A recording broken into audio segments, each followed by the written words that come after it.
boy, another fitness video from FPS chest compressions. That's right, The Biggest Loser is back, and for some reason, I don't like it. For those of you unfamiliar with what The Biggest Loser is, The Biggest Loser back in the day, usually I think it was kind of around the peak of the obesity epidemic, when we were just realizing that, oh my god, like half of Americans are overweight.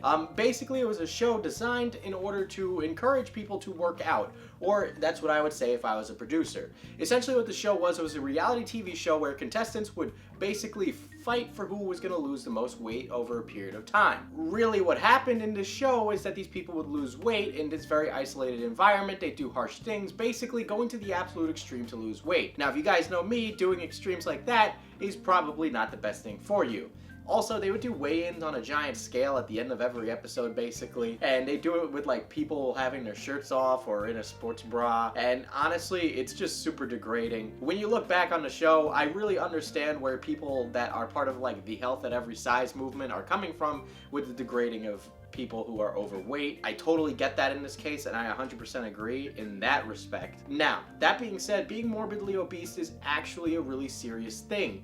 You know, it's not something we should take lightly, and the idea of being healthy at every size is just not accurate. For a majority of the populace, when you're going to put on that much weight, there's going to be complications that arise in your level of activity. It's going to be harder to run a mile if you're carrying an extra 100 pounds on you than if you were 100 pounds lighter. Now, my experience with being overweight was being about 300 pounds in my teen years, and as a result, the doctors would tell me that I'm at severe risk of getting diabetes. Obviously, this is something you don't want to hear, and I didn't listen to it until a girl broke up with me, and then I decided to actually get my shit together. Anyway, the show ended basically because a lot of people weren't watching, and then on the other hand, the show was receiving a lot of criticism because the people who were losing weight were in turn then gaining the weight back when they go back into normal society.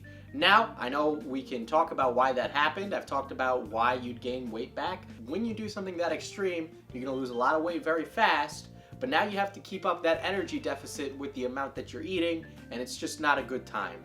It's not building healthy, sustainable habits for a healthy, long life. The Biggest Loser is about making the number on the scale go down. It's not about making somebody healthy. Yeah, I understand they might lose the weight and they might get healthier according to the scale, but how much of that is actually concrete that they can use in their life?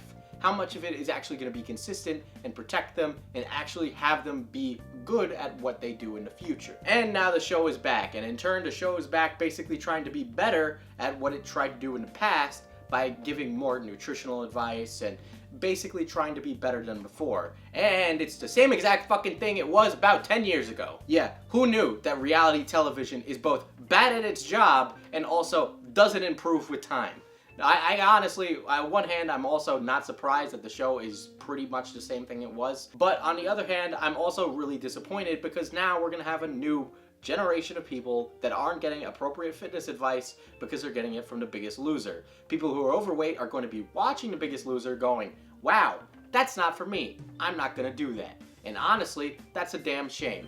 Because fitness is great, and it doesn't have to be torturing yourself like what's happening to these people. Well, they're not really torturing themselves. Their trainers are torturing them. I would argue that The Biggest Loser is cruel and unusual punishment because of how they're treating the people on the show. And it's really frustrating because I look at a show like this and I feel like it puts the whole fitness movement or the idea of being fit back a couple of years. There's been a back and forth in between two camps of the idea that being overweight is okay and all that other stuff and the health at every size movement and whatever jazz that they're talking about today. And then the fitness community as a whole. And they basically go at it all the time. Well, this makes the health at every size movement look really good because you get a bunch of people that are fit looking like absolute dickheads to people who are overweight. Now, there are people that are much more educated in fitness than me that have been talking about this.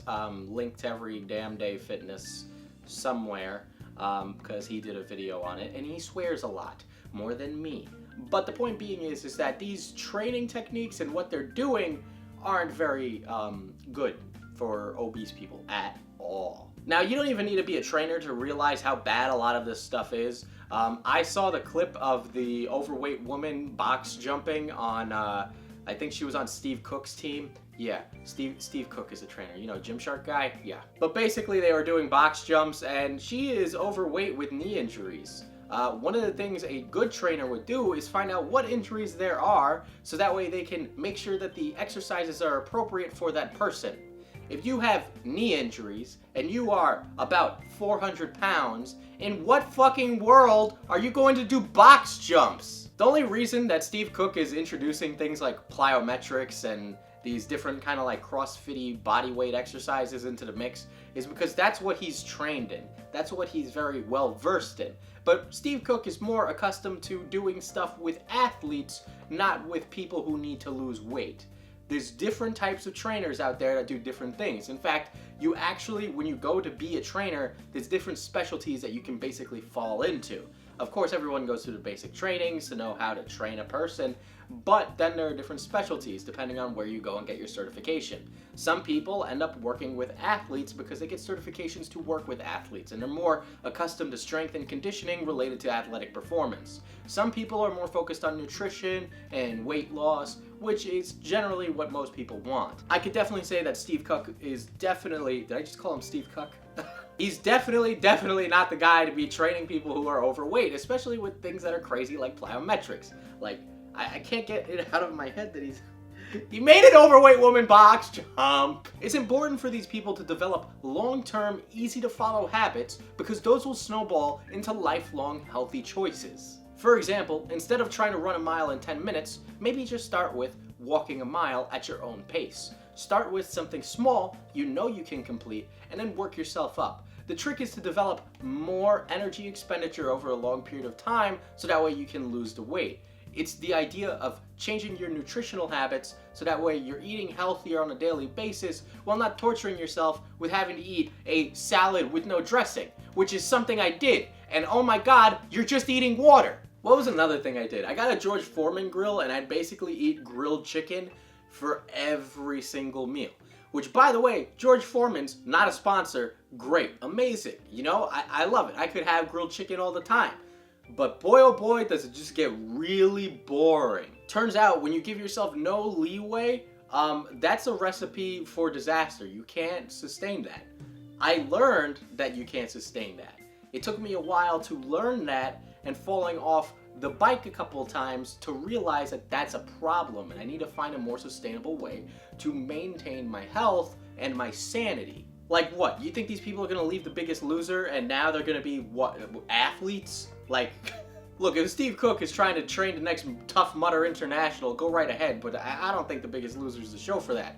And then, according to Every Damn Day Fitness, he's been like getting in arguments with people on his Instagram DMs. Like, yeah, God forbid, Steve Cook, that you're not the most knowledgeable man on fitness. Okay, God forbid anybody call you out on that. I just wanted to talk about the show today because it kind of frustrated me in the sense that it kind of goes against a lot of the things I've preached on the channel in the past. Of course, I've talked about Tess Holliday and Sana Lee and all these people that are really obsessed with the idea that, oh, they can be healthy and overweight at the same time, which is just not mutually exclusive. Even if you don't have health complications now from being overweight, that's going to catch up with you eventually. For example, my father has always been overweight. I know my father is somebody I joke about constantly on here, but I'm going to be pretty curt in this regard. He's always been somebody who's overweight. He's suffered from that forever, and it's a fault of his own through a myriad of reasons, you know, things like his drinking and his eating and growing up in a household where he would eat shit food. He never developed those good habits. So he had a lifelong ingrainment of this kind of like bad eating mentality. And then I remember when he got diagnosed with diabetes, and it didn't happen when he started, you know, being overweight. It happened much later. It's just something that happens not at the current time. You know, you need to be thinking a bit more macro. You need to not think, so what's in the moment, but what about 30 years from now? 30 years from now, I'm gonna be what? I'd be 52. So I want my health to be good at 52 just as much as I want it to be good at 22. So of course I'm gonna put in that time and effort now, so that way I can have a healthy heart when I'm older. It just frustrates me because I don't want people to think that fitness is representative of The Biggest Loser. and that the fitness industry is like The Biggest Loser. I've met wonderful trainers in the past, people who are educated, people from normal backgrounds who once struggled with the losing weight problem, who once struggled with the putting on muscle problem, you know, or sometimes they might still struggle with that now because we're human and we can never, you know, we're always our own worst critic, and you get that. That's normal. The Biggest Loser is not representative of that, and I don't want people who are interested in the idea of getting into fitness to be turned off from that. Ironically, you'd be much better off just getting a membership to Planet Fitness and talking to someone like a dietitian or a nutritionist and just figuring out what the hell is going on so that way you can do something better for yourself. It's much better to take your health into your own hands than to go on a reality TV show with a bunch of celebrity pretty people who are going to solve the problem by torturing the shit out of you. Anyway, big video coming soon. If you'd like to support the channel, you can do so over on Patreon, where I'm going to have a video where I discuss my journey with personal well-being and some tips that I could give to you to help you be more healthy in the future and more or less just having a better time with life. Nothing specific, but things that hopefully you can take with you. Anyway, if you'd like to follow me on Twitter, it's at FPSDiesel, Instagram at FPSDiesel. Follow me on all the social medias.